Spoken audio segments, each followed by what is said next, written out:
he had a plan, but he just looked evil. I know that's a word about use all the time. He looked really scary.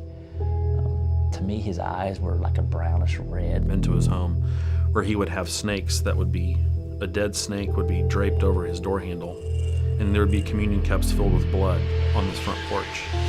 I've seen where there might be 3 crows laying in one direction, facing east, dead crows. Michael's arms, I don't know if he's shown you his arms, but they're covered in scars from where he used to cut himself during his rituals and invite demons in through his blood. The kid looked at him and said, "You know you're gonna die soon." And so we hopped in the truck, and as I'm about to shut the door, there's a speaker above the gas pump, and it crackles, and this voice comes across, and I know it was the kid inside, and the voice said, "You heard what I said." And so, it kind of sent chills up my spine. I see a different side of Mike that's here to kill, steal, and destroy. Yeah, it was like a vice grip.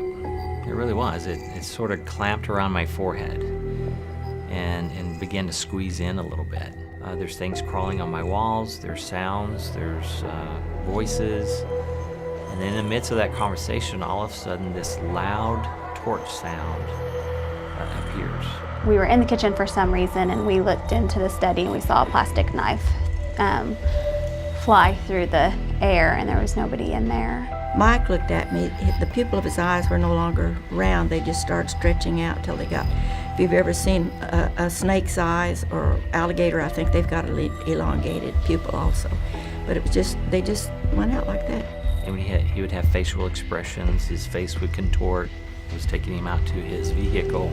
His arm was resting on his truck, and then all of a sudden his arm began to have waves of ripples moving up and down the arm. Physical manifestation with his forehead actually changing shape in front of me. She could see his eyes just turn completely red. He had an aunt that was a little bit into witchcraft, and she would cut on his stomach. His face started going through these contortions. He grabbed his eyeglasses, which were prescription eyeglasses, and just crushed them in his hand. "Well, why can't you hear me?" He said, "I have all these voices, and they've been with me for a long time." The Michael that walked into my office was a scary dude. It's like a vacuum sucking the life out of the room. Well, he drew a pentagram in one of his houses on the floor, and it was huge. It took up the whole living room floor, and he was on a mattress on the floor sleeping and had some blankets over him, and I just had the prompting to pray over him. And so I just put my hand over him, but not where he could feel me or hear me. And I just started praying like under my breath, and his hands just started shaking. And at that point I knew that it was something greater, and that there really was something going on, and that, even the innocence of what I brushed off of the pentagrams and the things that he talked about was very serious. I just realized how I had forgotten about that. I always saw that in Mike. He always wanted to be good.